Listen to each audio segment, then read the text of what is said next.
బోయినపల్లి నుంచి ధనచక్ర అంట, ధనచక్ర చెప్పండి. ధనచక్ర గారు, హలో హలో, చెప్పండి చెప్పండి అమ్మా, ఏంటి మీ ప్రాబ్లం ఏంటి చెప్పండి. సార్ నమస్తే. నమస్కారం సార్ నమస్తే. నమస్తే నమస్తే చెప్పండి. మాది గచ్చిబౌలిలో 4 సర్వే నంబర్లు మా తాత పేరు మీద ఉన్నాయి. ఓకే. అయితే అవి జయబేరి వాళ్ళు కొనుక్కున్నారు. చెప్పండి చెప్పండి వినిపిస్తుంది చెప్పండి. జయబేరి వాళ్ళు కొనుక్కున్నారు. మేము పీటీ ప్రొటెక్ట్ టెనెన్సీ సార్. మీరు చెప్పండి సార్, కంటిన్యూ చేయండి.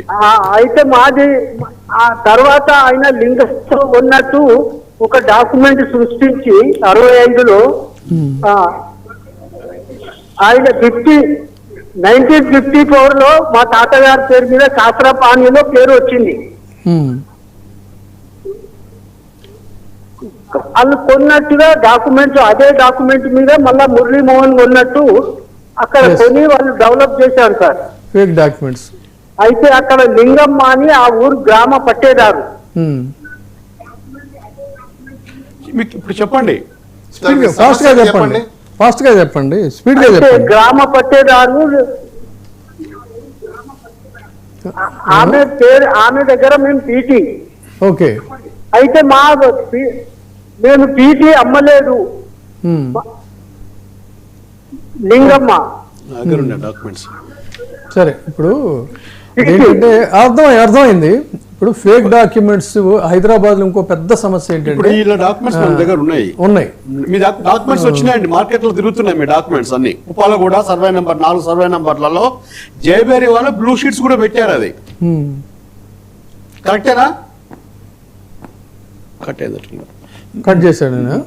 సరే, ఇప్పుడు చాలా చోట్ల ఉన్న సమస్య ఏంటంటే ఫేక్ డాక్యుమెంట్స్. ఇప్పుడు ఈ సమస్యతో ఫేక్ డాక్యుమెంట్స్ క్రియేట్ చేసేవాళ్ళు కూడా మళ్ళీ ఈ గ్యాంగే, ఈ ఇన్ఫ్లుయెన్స్డ్ గ్యాంగ్ ఏం చేస్తారంటే ఫేక్ డాక్యుమెంట్స్ క్రియేట్ చేయటం, షీట్లు కొట్టేయటం, తర్వాత వెళ్ళి అరే భయ్ ఏంద్రా చెప్పు నువ్వు అని సెటిల్ చేసుకోవడం, ఇది ఒకటి జరుగుతున్న వ్యవహారం. రీసెంట్లీ ఒక ఒపీనియన్ వచ్చింది, ఒక ప్లాట్ 22A ఉన్నది, కింద నుంచి డ్రైనేజ్ సిస్టమ్ వెళ్తుందండి. నేను లీగల్ గా చెల్లదు అని చెప్పాను. 3 days తర్వాత మళ్ళీ అతనే వచ్చినాడు. సార్ ఒక సమ్ ఎక్స్ మీడియేటర్ వచ్చినాడు, sir is very close to so and so officers, అతను పర్మిషన్స్ ఇస్తారు, ఎన్ఓసి ఇస్తారన్న. ఎట్లా ఇస్తారంటే వాళ్ళందరి సిగ్నేచర్స్ నేనే ఫోర్జరీస్ ఇస్తా సార్ అన్నారు. క్రిమినల్ కేసు అయితే కానీ అడిగాను నేను. అయితే సార్ ఆఫీసర్ సేఫ్ ఉంటాడు, నాకేం కాదు కదా సార్, ఈజీగా బయటకు వస్తా అన్నాడు. అంత లీనెట్ గా డబ్బు వచ్చే ల్యాండ్ డాక్యుమెంట్స్ ని మ్యానిపులేట్ చేసే సిస్టమ్ లో మనం ఉన్నాం ఇప్పుడు. అంటే ఎందుకు ఇలాంటివి జరుగుతున్నాయి అంటే sir, it is a problem from us who are a buyer. నేను ఎందుకు అంటున్నానంటే ఈ మధ్య కాలంలో ప్రజలకు ఒక పిచ్చి అయిపోయింది. ఏం పిచ్చి అంటే ఇల్లు కొనాలనే పిచ్చి. ఐఎమ్ సారీ టు సే, పిచ్చి అని అంటున్నానంటే నెసెసరీ సార్ కాదంటే, but that necessary should not be an injury to us. Necessary, I agree. అలా అని చెప్పేసి మనం పాయిజన్ తీసుకోలేము కదా. ఇప్పుడు మనం ఏం చేస్తున్నాము, ఫుడ్ నెసెసరీ అని చెప్పేసి పాయిజన్ తీసుకుంటున్నాం. సో ఇల్లు కొనేటప్పుడు కూడా జాగ్రత్తగా అసలు ఎందుకు అంత రేటు పెరుగుతుంది, అసలు వాస్తవంగా మార్కెట్ రేట్లు అలా ఉంటాయి. మార్కెట్ రేట్ అంటే ఏంటనే ప్రజలు కూడా తెలుసుకోవాలి. మార్కెట్ రేట్ అంటే రిజిస్ట్రేషన్ డిపార్ట్మెంట్ లో ఉన్న నోటిఫైడ్ వాల్యూని మార్కెట్ రేట్ అంటారు. బయట మార్కెట్ లో మీకు దళారులో లేకపోతే రియల్ ఎస్టేట్ వాళ్ళు లేకపోతే ఫ్లాట్ ఓనర్లో చెప్పే మార్కెట్ రేట్ మీకు ఎక్సెస్ చెప్తే వాళ్ళ మీద క్రిమినల్ కేసు పెట్టచ్చు. మీరు వాళ్ళ మీద క్రిమినల్ కేసు పెట్టచ్చు. ఎందుకో చెప్పనా, it is a black market. Black market selling is illegal. కానీ జస్ట్ ఇక్కడ ఇల్లీగల్ అంటున్నానంటే ప్రజలు తెలుసుకోవాలి, ఇది చాలా ఇంపార్టెంట్ కూడా. ఈ 22A పెట్టడానికి రీజన్ ఏంటి అంటే భయభ్రాంతులకి గురి చేయడానికి ఫస్ట్. ఇప్పుడు ప్రజలందరూ ఒక పానిక్ సిచ్యువేషన్ లో క్రియేట్ అయిపోతారు. ఇప్పుడు ఆంధ్రప్రదేశ్ జరుగుతున్నదే ఈ పానిక్ సిచ్యువేషన్ లో నుంచి బయటపడాలంటే ఏం చేయాలి? ప్రతి ఒక్కరి land mafia create under the wheel of the 22A. Exactly. దానివల్ల ఫలితంగా ఇప్పుడు ఏమైపోయిందంటే నిజానికి ఇది global city Hyderabad is a global city, fastest developing IT sector ఉన్నది. అలాంటి చోట ఇవాళ యాజ్ ఆన్ టుడే చూసుకుంటే ఎంత పెద్ద హ్యూజ్ టవర్స్ అన్నీ కూడా కంప్లీట్ అయ్యి ఫినాన్షియల్ డిస్ట్రిక్ట్లో ఆక్యుపేషన్ లాగా అయిపోయినాయి. ఎందుకంటే ఇక్కడ మొత్తం ఏమవుతుందంటే రావాలంటే జనాలు భయపడిపోతున్నారు. 4 lakhs యూనిట్స్ పెండింగ్. ఎందుకు రిజిస్ట్రేషన్స్ తగ్గిపోయినాయి, బయ్యర్స్ భయపడుతున్నారు, బ్యాంక్ లోన్స్ ఇవ్వడం లేదు, ప్రాపర్టీ లిక్విడిటీ తగ్గిపోయింది, మార్కెట్ పూర్తిగా స్లో డౌన్ అయిపోయినటువంటి పరిస్థితి. ఇలాంటి పరిస్థితుల్లో ఇక్కడ అసలు పూర్తిగా ఈ ఫార్మా కానీ ఇవి కానీ అన్నీ కూడా పూర్తిగా కుంటుపడిపోయినటువంటి పరిస్థితి అండి. అంటే వీటన్నిటికీ బాధ్యత వహించాల్సిన ఐటీ కుంటుపడిపోయింది, pharma, global companies, NRI investors వీళ్ళందరూ వస్తున్నారు. కానీ ఎప్పుడైతే ఈ 22A ఎఫెక్ట్ వీళ్ళ యొక్క షాడోస్ ఇవన్నీ ఉన్నాయో భయపడిపోయి మనకి ఎందుకు వచ్చిన గొడవలు అని చెప్పి నేను వెళ్ళిపోతున్నాను. 22A అనేది కొంతమంది గుప్పిట్లో పెట్టుకునే ఎక్విప్మెంట్, అది వాళ్ళ కన్వీనియంట్ రేట్ వస్తే దీన్ని రిలీజ్ చేస్తారు, లేదంటే లిటిగేషన్ అదే కదా జరిగేది. అది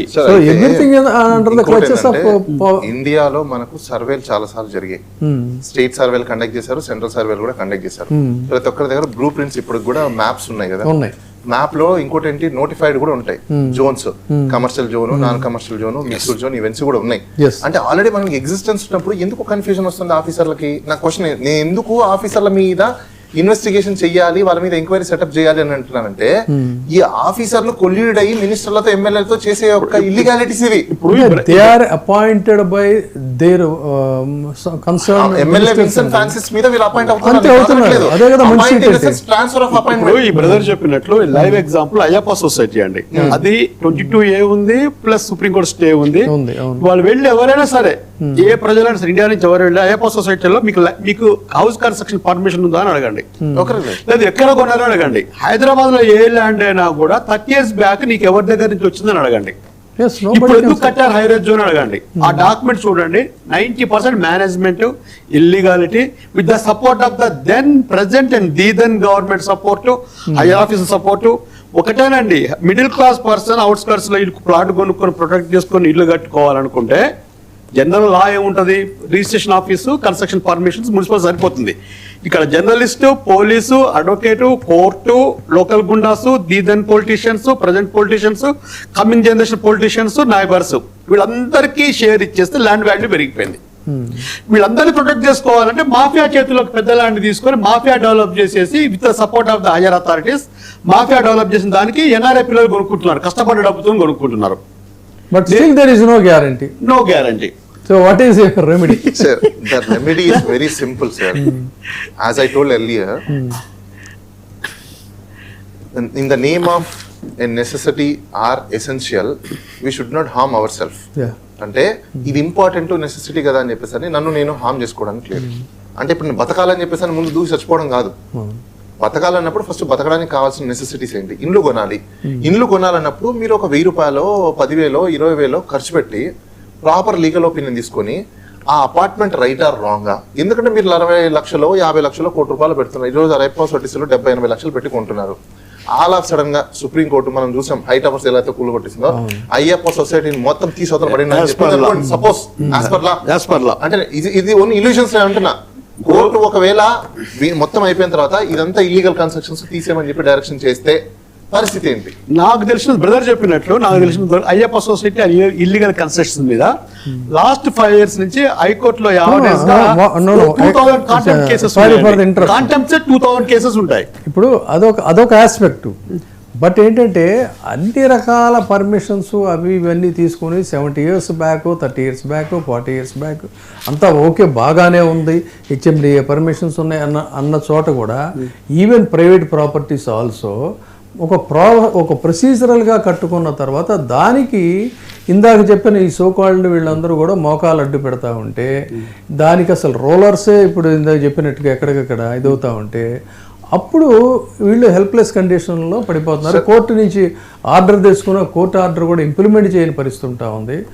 దానికి రెమెడీ ఏంటి అని అడుగుతున్నారు. సార్ దానికి సొల్యూషన్ ఒకటే ఈవెన్ దో సుప్రీంకోర్టు కానీ హైకోర్టు కానీ చెప్పేది ఏంటంటే it is a prerogative power of the state government to regularise ఏదైనా కూడా. Even illegal constructions also be can be regularise by paying off a certain fee or fine or whatever it may be. ఇప్పుడు నేనేమంటానా, ఇన్ని సంవత్సరాల నుంచి pending ఉన్నాయి కదా, కాలనీలు వచ్చేసాయి, ఏరియాలు వచ్చేసాయి, ఇండ్లు వచ్చేసాయి, హైరేజ్ అన్ని వచ్చేసాయి కదా. Let us not to go previously in the sense retrospective మనకొద్దు. ఏవైతే ఇల్లీగాలిటీస్ ఉన్నాయంటారో ఒక ఎంక్వైరీ సెటప్ చేయండి, ఫైండ్ అవుట్ చేయండి, వాళ్ళ దగ్గర నుంచి ఫీజు వసూలు చేసి మొత్తం రెగ్యులరైజ్ చేయండి. రెగ్యులరైజ్ చేసేసి లిటిగేషన్ ని ఫస్ట్ క్లోజ్ చేసి మళ్ళీ ఇప్పుడు ఈ డే కట్ ఆఫ్ డేట్ నుంచి ప్రొహిబిట్ చేయండి. స్టేట్ కి ఇన్కమ్ వస్తుంది, స్టేట్ కి ఇన్కమ్ వస్తుంది, ప్లస్ వాళ్ళందరూ సఫర్ అవ్వకుండా ఉంటారు. రోడ్డు మీద పడకుండా ఇప్పుడు ఏదైనా గవర్నమెంట్ అయినా కోర్టులైనా చూసేదేంటి in the interest of this is your demand. No, it's not my demand. Solution for So that is your solution. But when the government is not willing to do that, because as you earlier told that this is a high income source, Yes. It has become a high Under income source to 22 them. why? Because if they created such a policy, income goes to the treasury of the government, not for their pockets. Valid. Yes. Now they want దానికి to- ఏంటి remedy? What is your remedy? No, directly government has to be strictly implemented the 22A first point. 22A నుంచి practical గా హైదరాబాద్ ఏముందంటే last generations ఏదైతే assign lands ఉన్నాయో agriculture lands ని నాలా conversion కాకముందే చాలా ఇళ్ళు కన్స్ట్రక్షన్ చేయడం జరిగింది. వాటి గవర్నమెంట్ సమ్ పెనాల్టీ ఇంపోజ్ చేయాలి, రీజనబుల్ పెనాల్టీ ఇంపోజ్ చేసి When the government is not ready to listen all these things, Public then what awareness we have to రావాలి. do? Public That awareness is రావాలి. exactly. Public awareness For ఉండాలి. that only ఆ awareness create చేయడానికి property is a fundamental right అనే దాన్ని Article 300 తెలియజేయడానికి A. ఆ fundamental right కోసం మనం ఏం